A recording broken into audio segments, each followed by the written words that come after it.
200-year cycle, I believe, of where we are moving more into the Aquarian age, and Aquarius and its planet and its ruling planet Uranus is very much about quantum mechanics, quantum physics.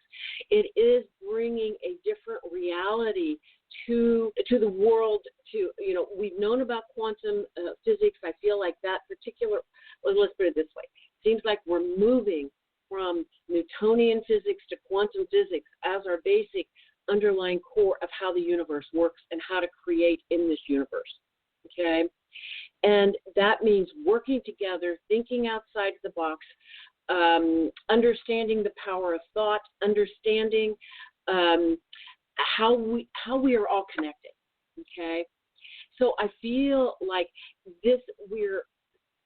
2020 is a year of transition. It is a year of hard work, and no matter kind of what happens, it's almost like, okay, I'm just going to say this. It feels to me like Bernie Sanders is leading a movement, and the movement is even greater than the presidency. I mean, it is about, and as he has said, it is not me, it's us, and that's exactly what it is. It is the people really no longer, democracy is not a spectator sport, and I am so inspired by the young people that are stepping up to the plate, that are recognizing their need for participation to make the world the way we want it to be, and I feel like the astrology is supporting that. So now to go back to some more specifics. So the month of March, Saturn actually moves into Aquarius, going to be there for a few months. And so it feels like, but it's really more the end of March. So it feels like there is a game change plan coming, that the planet Mars is also involved. Mars, astrologically, Mars is a catalyst. Mars makes things pop. Mars makes things happen. And Mars in March is moving along kind of like Mars is the warrior. And so Mars is in Capricorn right now, lining up with all of these Capricorn planets that are around the status quo, okay? And so it kind of seems like the good soldier is there. In early April, Mars also moves into Aquarius, conjunct Saturn, and it feels like that is when things kind of start really popping. I know it doesn't make sense, and yet this is what I see. I mean, this is the way it is lined up, We also have Mercury retrograde right now. And Mercury retrograde right now is things are not clear. It's kind of like we cannot yet see where things are going. It's in Pisces. Pisces is always about trust. It is about trusting the universe. The universe has our back. We have help.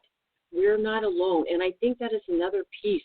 We don't have to do all of this alone. We can call in our helpers, call in our guides, call in other realms, because everyone is here lined up to help us make this shift. And because we are in a paradigm shift. That's really where we are. And all of the old ways are being questioned, and needless to say, they're putting up an incredible battle. We've known this was going to happen. We are in the battle that we're here for. It is here. I love that. I agree. In some of my spiritual understandings, you pick the womb you come out of as well as the time frame continuum, so the year and the month. And I do believe that we set ourselves up strategically to be here during the big happening. And my spirit guides say, there's a bunch of you on the planet that are kind of rogue sold, and that means you guys like to get in with your elbows dirt up to your eyeballs, into the mud, into the thick of it, because you're old souls. You like to challenge yourself, and he gives me ideas to put in my head of how it goes down, because we don't necessarily have bodies in the non-physical, but he says there's strategy there, and we gather up all the troops, and we say, okay, hippies, you guys jump into the 60s, start breaking down some constructs. And, of course, the beatniks before them, and there's people before them. I'm just starting at the 60s.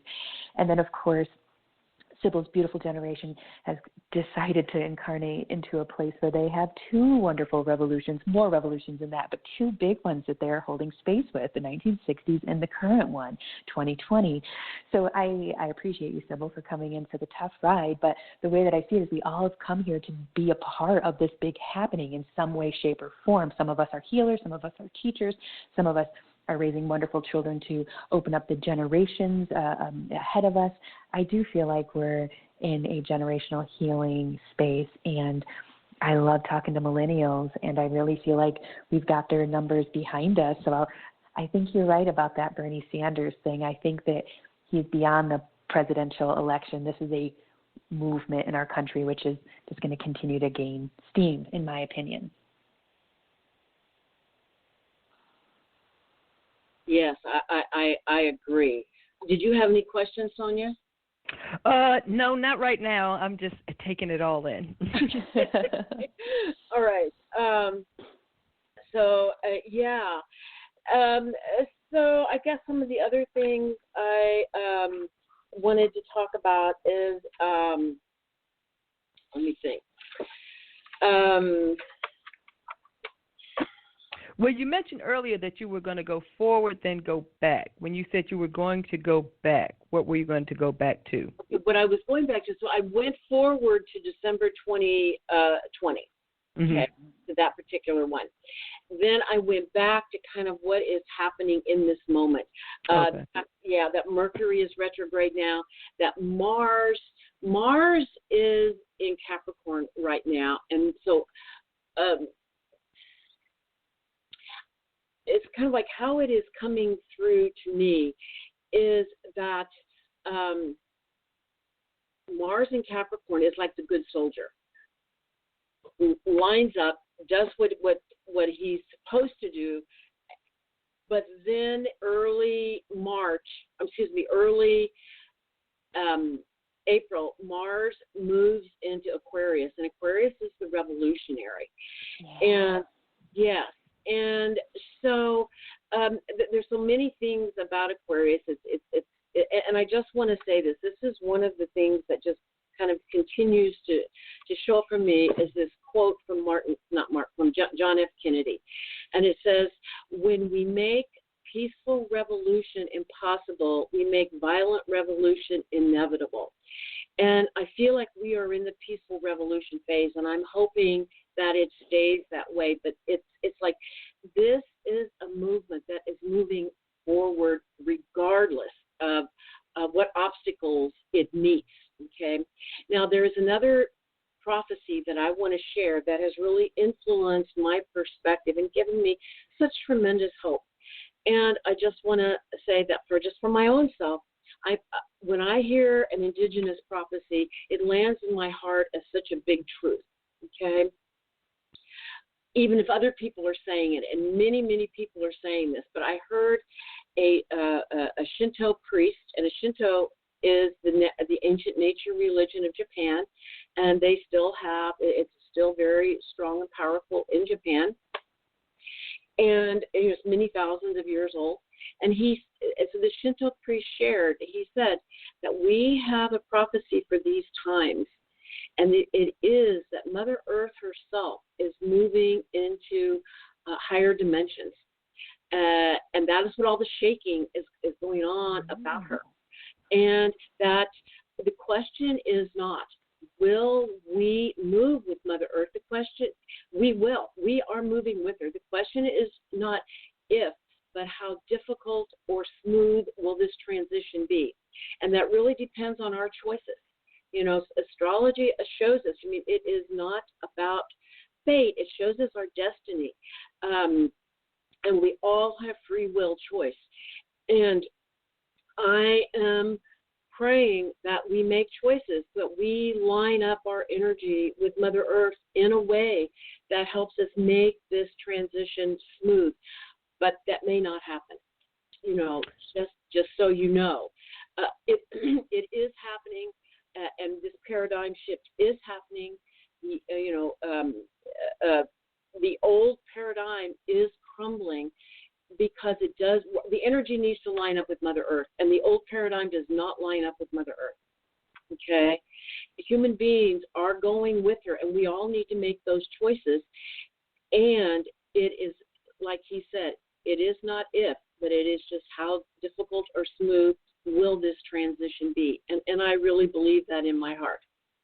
The indigenous people believe it very strongly, and there's so many things that are happening around the world about, well, let's just say, creating a new economic system lined up with indigenous principles. My spiritual community is going to Stockholm at the end of March, just when Saturn moves into Aquarius, when they're really looking at creating these new economic structures.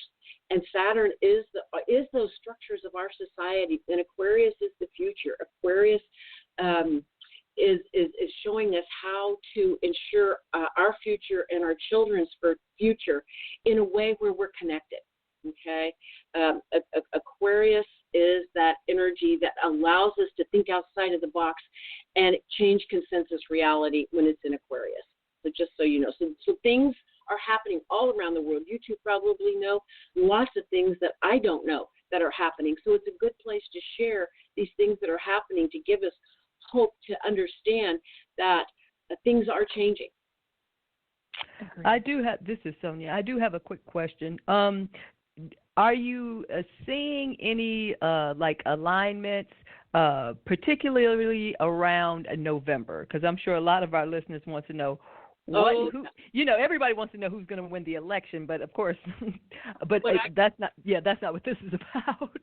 What I can tell you is we're in the fight of our lives. That's what is happening. It is a battle. It is not going to be easy. It is, what I'm seeing is these Capricorn planets are lined up, and Capricorn has lots of wonderful gifts, but what we're looking at now is, the Capricorn rules the status quo, put it that way, rules the status quo, rules consensus reality, rules the structures that we have created, and does not like change. Those that have the power do not want to give it up. We know that. Mm-hmm. The planet Mars is in his own sign of Aries. Aries is the warrior. Mars is the warrior.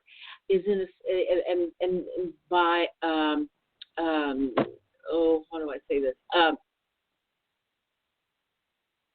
The natural astrological order. These two planets, these two energies, Aries and Capricorn, are in a square.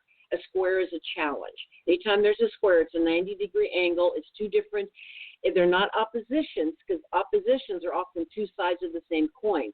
Squares are two different energies coming together, okay? And so what I'm seeing is all through the Mars is normally in a sign about 2 months. Mars goes retrograde, so it's actually in Aries for 6 months. Mars, I hope that is clear enough. That's what I'm seeing. Mars in Aries is a fighter. Mars in Aries, it brings conflict. But conflict needs to happen. We're afraid of conflict, but the truth of it is things are out of balance. There are things worth fighting for, put it that way. And that's what I see happening in the fall. And what's interesting is right after the election in December is when this Jupiter-Saturn conjunction in Aquarius, this 200-year paradigm shift is happening. That's not the big paradigm shift. It is one of the big pieces, though, of stepping into the paradigm shift of collaboration. The old way is the power over paradigm. Aquarius is a collaborative, working together, interconnected system and form, Tarian, where people matter. So I see this happening right after the election. And the truth is, what I can tell you is, my understanding, it is one of two things. It is either in response to or in reaction to. It either becomes very revolutionary, or it is because we have people we can work with. I cannot tell you yet. I can just see we're in the battle of our lives, and to know to not give up. I mean, this is we need to stay as engaged as possible, because, like I said, like, what's her name? Dr. Clarissa Pinkola says, made for these times. These are the times we came for. Mm-hmm. I feel that in my soul.